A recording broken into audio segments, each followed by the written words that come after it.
My name's Chris McGowan. I'm the ER director at RMC. We're doing a follow-up video just to talk about the progress we've made in the past month since the transition.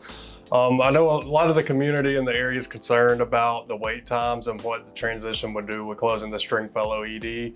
And I'm happy to say that the planning and all the work we've done to prepare for this is actually going remarkably well. Just talking about the total numbers, overall, our volumes of patients we see per day on average since the merge is 132 patients.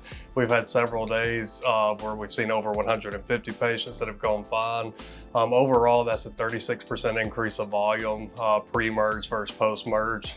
The average time it takes from when you arrive until when you're in a bed is also improved by 46%.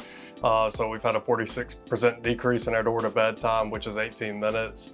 Door to being seen by a provider, and a provider is defined as a nurse practitioner or a physician.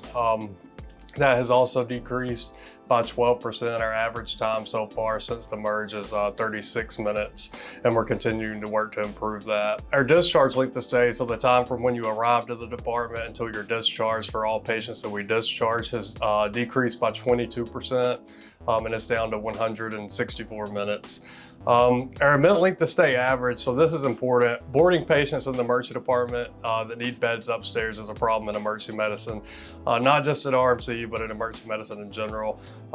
We've done some substantial work on the inpatient side of things, and that has really allowed us to be successful in the emergency department.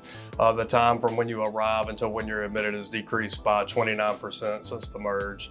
And the last are left without being seen. So this is a metric that is big in emergency medicine.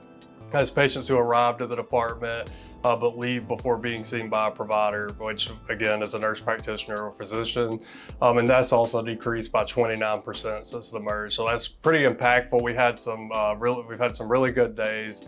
Not every day is great. When you have the 150 days, there's going to be a little bit of a wait, but we're doing the best we can to make sure we're able to handle the new everyday norm.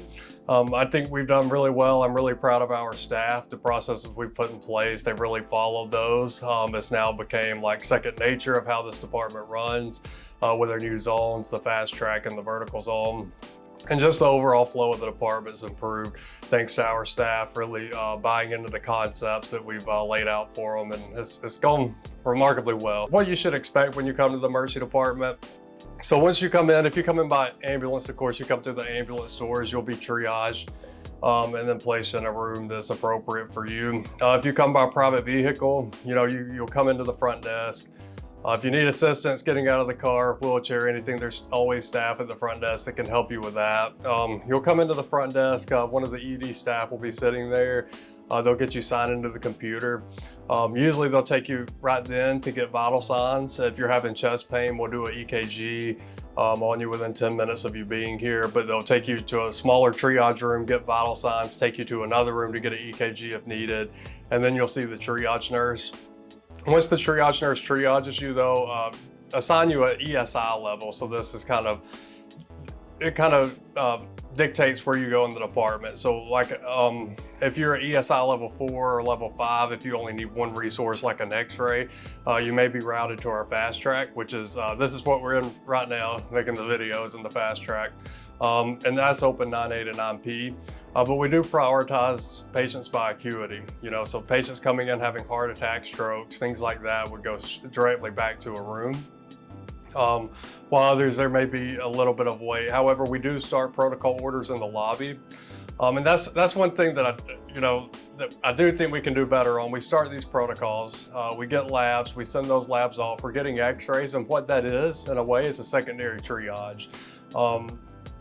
We're trying to identify, which patient of the patients in the lobby is the sickest to bring back.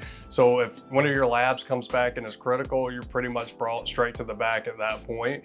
And that's kind of why we order those protocols up front, especially when it's really busy. There have been many days where lobbies have less than 5 patients in it consistently. Especially when we see 130, 132, but again, on the 150, 160 days, it is a little bit of a challenge to the system just because of the volume of patients. From some of the feedback we've seen, because we were read every single patient satisfaction comment in our patient satisfaction app, and we really appreciate that you guys do that if you've had a good experience or a bad experience, because we do listen to your feedback and try to improve. We've implemented several of the things you've suggested, so always feel free to reach out to me, myself, or Amanda Dryden, she's our manager here, or a patient advocate if you have concerns, or to share positive things with us, because the staff really appreciates when you have good experiences. But I have seen several comments about that patients that have had a bad experience at RMC in the past that have came to the department and have kind of had a change of heart towards the facility because they've had a really good experience. So I think we are doing some good things, and I hope we can continue doing that. So one thing some of our patients have had some concerns about are hall beds. Hall beds are not ideal for the department. It's not ideal for our patients. We understand that. However, it's our way to get you treated and seen.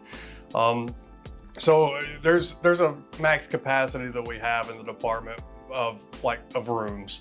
And so certain patients aren't candidates to go to the vertical zone or the fast track. Maybe they need a bed. They can't sit up in a recliner, or they require some more monitoring.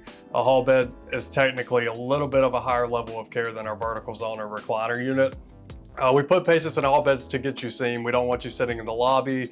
We may have to put you in a hall bed to offload EMS so they can get back in service to run 911 calls in the area. But usually the hall beds are assigned a nurse, and we have the ability to monitor you, give medications, get labs, take you to x-ray, get CT scans from there.